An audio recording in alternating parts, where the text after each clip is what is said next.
আসসালামু আলাইকুম viewers, welcome to মাতু কুকিং চ্যানেল। আজকে আমি আপনাদেরকে রান্না করে দেখাবো চিকেন কারি। চিকেন কারি বানানোর জন্য কি কি টিপস অবলম্বন করতে হবে সেটা আজকে আমি আপনাদের দেখিয়ে দিব।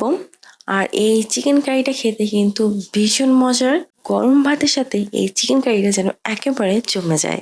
আর এই চিকেন কারিটা দিয়ে আপনারা ভাত, পরোটা, রুটি যে কোনো কিছুই খেতে পারেন। চলুন তাহলে রেসিপিটা দেখে নেওয়া যাক। এখানে আমি প্রায় 800 গ্রামের মতো চিকেন নিয়ে নিয়েছি। আর এই চিকেনগুলোকে সুন্দর করে পিস পিস করে কেটে নিয়েছি।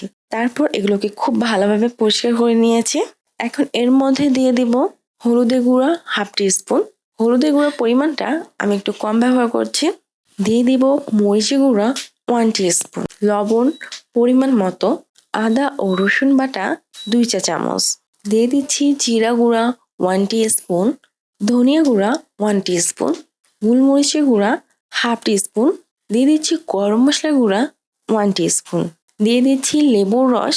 আমি এখানে একটা লেবুর 3 ভাগের 1 ভাগ এভাবে চিপে এর রসটা দিয়ে দিচ্ছি। তারপর এই চিকেনগুলোকে খুবই ভালোভাবে ম্যারিনেট করে নেব। আমি বেশ কিছুক্ষণ সময় ধরে এই চিকেনগুলোকে খুবই ভালোভাবে ম্যারিনেট করে নিয়েছি। আর এই সময় চিকেনটা কিন্তু খুব ভালোভাবে ম্যারিনেট হয়ে গেছে। এখন আমি এই চিকেনগুলোকে ম্যারিনেট করে প্রায় 20 মিনিটের মতো সময় রেস্টে রেখে দিব। ফিরে এলাম প্রায় 20 মিনিট পর। এই সময় চুলার উপর একটি কড়াই বসিয়ে দিলাম। তারপর চুলাটি অন করে চুলার আঁচ মিডিয়াম হাই করে দিচ্ছি। দিয়ে দিচ্ছি সয়াবিন তেল 2 টেবিল চামচ। এখন আমি এই কড়াইয়ের মধ্যে দিয়ে দিব ম্যারিনেট করা চিকেনগুলো। আমি বেশ কিছুক্ষণ সময় ধরে এই ম্যারিনেট করা চিকেনগুলোকে ফ্রাই করে নিব। আর এই চিকেনগুলোকে খুব বেশি ফ্রাই করা যাবে না, প্রায় 40% মতো ফ্রাই করে নিতে হবে। আমি এই চিকেনগুলোকে উল্টিয়ে পাল্টিয়ে খুবই ভালোভাবে ফ্রাই করে নিয়েছি। এই সময় চিকেনগুলো প্রায় 40% মতো ফ্রাই হয়ে গেছে। এখন আমি চুলার আঁচটা একেবারে কমিয়ে দিচ্ছি। দিয়ে দিচ্ছি ঘি 2 চা চামচ। আমি ঘিটাকে চারদিক থেকে এভাবে ছড়িয়ে ছিটিয়ে দিচ্ছি। তারপর কড়াইটাকে এভাবে নাড়িয়ে দিচ্ছি যাতে ঘিগুলো সবগুলো চিকেনের মধ্যে খুব ভালোভাবে লেগে যেতে পারে। তারপর আমি চুলাটা অফ করে দিচ্ছি এবং কড়াইয়ের ঢাকনা লাগিয়ে দিচ্ছি। কড়াইয়ের ঢাকনা লাগানোর পর ঢাকনার যে এই ফুটাটা রয়েছে এই ফুটাটার মধ্যে একটা লং ঢুকিয়ে দিচ্ছি যাতে ভিতরের যে বাষ্পটা হবে তা বাইরে বের হয়ে আসতে না পারে। এতে করে কিন্তু চিকেনটা খুব সুন্দর জুসি হবে। এটাকে আমি এভাবে প্রায় 20 থেকে 30 মিনিটের মতো সময় রেখে দেব। এই সময় আমি চুলার উপর একটি কড়াই বসিয়ে দিয়ে দিব সয়াবিন তেল 1/3 কাপ। দিয়ে দিচ্ছি পেঁয়াজ কুচি 1.5 কাপ। আমি প্রথমে 1 কাপ দিলাম, তারপর পরে আরো হাফ কাপ পেঁয়াজ কুচি দিয়ে দিলাম। দিয়ে দিচ্ছি সাদা এলাচ 3টি, তেজপাতা 1টি। আর এই সাদা এলাচগুলোকে আমি একটু ফাটিয়ে দিয়েছি যাতে এর ভিতর থেকে এর স্মেলটা খুব ভালোভাবে বের হতে পারে। এখন আমি এই পেঁয়াজগুলোকে ফ্রাই করে নেব। আমি বেশ কিছুক্ষণ সময় ধরে এই পেঁয়াজগুলোকে ফ্রাই করে নিয়েছি। এই সময় এই পেঁয়াজগুলো প্রায় 50% মতো ফ্রাই হয়ে গেছে। এখন আমি এর মধ্যে দিয়ে দিব রসুন কুচি 2 টেবিল চামচ, আদা কুচি 1 টেবিল চামচ। এখন আমি এই পেঁয়াজের সাথে এই রসুন কুচি আর আদা কুচিগুলোকেও খুবই ভালোভাবে ফ্রাই করে নেব। বেশ কিছুক্ষণ সময় ফ্রাই করার পর এই পেঁয়াজ, রসুন আর আদা কুচির মধ্যে হালকা ব্রাউন কালার চলে এসেছে। এই সময় দিয়ে দিব হলুদের গুঁড়া হাফ টিস্পুন, মরিচের গুঁড়া 2 চা চামচ। ঝালটা আপনারা আপনাদের পছন্দ অনুযায়ী কম বা বেশি করে নিতে পারেন। যারা ঝাল খেতে কম চান তারা ঝালের পরিমাণটা একটু কম দিবেন।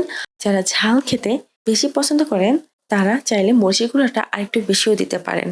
এখন আমি চুলার আঁচটা মিডিয়াম লো করে দিচ্ছি। তারপর এগুলোকে প্রায় 30 সেকেন্ডের মতো সময় একটু নেড়ে দিচ্ছি। এতে করে চিকেন মশলাটার কালার খুব ভালো আসবে। তারপর এর মধ্যে দিয়ে দিব টমেটো পেস্ট। আমি এখানে 2টি টমেটো পেস্ট করে দিয়ে দিচ্ছি। আর এই সময় কিন্তু চুলার আঁচটা মিডিয়াম লো করে রাখতে হবে। তারপর আমি পেঁয়াজ, রসুনের সাথে এই টমেটো পেস্টটাকে একটু নেড়ে দিচ্ছি। তারপর দিয়ে দিচ্ছি জিরা গুঁড়া হাফ টিস্পুন, ধনিয়া গুঁড়া হাফ টিস্পুন, গোলমরিচের গুঁড়া খুবই সামান্য পরিমাণে, গরম মশলা গুঁড়া হাফ টিস্পুনের কিছুটা কম। তারপর আমি চুলার মিডিয়াম লো আছে বেশ কিছুক্ষণ সময় ধরে এই মশলাগুলোকে খুব ভালোভাবে কষিয়ে নিচ্ছি। মশলাগুলো থেকে যখন এইরকম তেল ভাসতে শুরু করবে তখন আমি দিয়ে দিব লবণ পরিমাণ মতো। আর এ সময় অবশ্যই লবণের পরিমাণটা একটু কম ব্যবহার করতে হবে। যেহেতু আমি চিকেনটা মেরিনেট করার সময় লবণ ব্যবহার করেছি সেজন্য এই সময় লবণটা একটু কম ব্যবহার করতে হবে। আমি আরো 2 মিনিটের মতো সময় চুলার লো আছে এগুলোকে ফ্রাই করে নিচ্ছি। এই পর্যায়ে দেখুন মশলাটার মধ্যে খুব সুন্দর কালার চলে এসেছে এবং মশলাটা খুব ভালোভাবে তেলটাও ছেড়ে দিয়েছে। এই পর্যায়ে দিয়ে দিব পানি হাফ কাপ। এখন আমি এই হাফ কাপ পানির মধ্যে এই মশলাগুলোকে খুবই ভালোভাবে কষিয়ে নিব।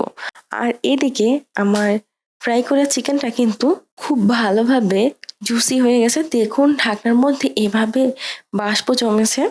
এখন আমি ঢাকনাটা আপনাদেরকে খুলে দেখাচ্ছি। দেখুন চিকেনটা খুব সুন্দর জুসি দেখা যাচ্ছে। আর এভাবে চিকেনটা ঢেকে রাখার কারণে এই তেলগুলোর মধ্যেও কিছুটা পানি দেখা যাচ্ছে। চিকেনের জুসটা বের হয়ে এই তেলের সাথে মিশে গেছে। এই পর্যায়ে আমার এই মশলার মধ্যে এই চিকেনগুলোকে দিয়ে দেব। দিয়ে দেব চিনি হাফ টেবিল চামচ।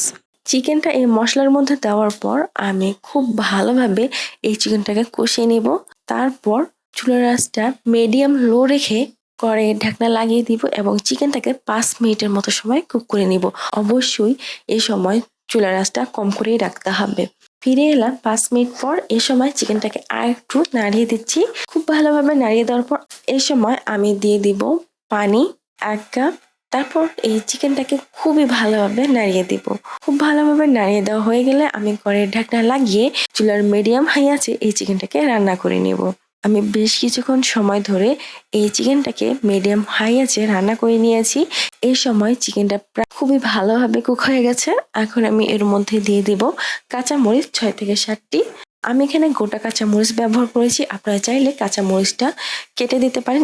এতে করে চিকেন মশলাটা খেতে আরো বেশি ভালো লাগবে। তারপর দিয়ে দিচ্ছি গরম মশলার গুঁড়া হাফ টিস্পুন। এখন আমি একটা চামচ দিয়ে এই চিকেন মশলাগুলোকে খুবই ভালোভাবে নাড়িয়ে দিচ্ছি। তারপর কড়াইয়ের ঢাকনা লাগিয়ে চুলার আঁচটা একেবারে লো করে আরো 6 থেকে 7 মিনিটের মতো সময় আমি এই চিকেনগুলোকে চুলার উপরেই বসিয়ে রাখবো। ফিরে এলাম প্রায় 6 থেকে 7 মিনিট পর। আর এই সময় চিকেনটা একেবারে কুক হয়ে গেছে এবং এই চিকেনটা থেকে খুবই সুন্দর একটা স্মেল পাওয়া যাচ্ছে। আর চিকেনের যে গ্রেভিটা রয়েছে তার উপর এরকম তেল ভেসে উঠেছে। এই সময় আমি চুলাটা অফ করে দিচ্ছি। আর এই চিকেন মশলাটা খেতে এই সময় খুবই মজা লাগবে। প্রিয় দর্শক, এই ছিল আমাদের আজকের রেসিপি। মাদার কুকিং চ্যানেলের আরো এক্সাইটিং রেসিপি নিয়ে আপনাদের সামনে আবারও উপস্থিত হব। ভিউয়ার্স, আপনাদের সকলকে অনেক অনেক ধন্যবাদ জানাচ্ছি পুরোটা সময় আমাদের সাথে থাকার জন্য। আমি উইশ করব আপনারা সবাই ভালো থাকবেন, সুস্থ থাকবেন এবং মাথা কুকিং চ্যানেলের সাথে থাকবেন। এই চ্যানেলে নতুন হয়ে থাকলে চ্যানেলটি সাবস্ক্রাইব করুন এবং ভালো লাগলে লাইক কমেন্ট ও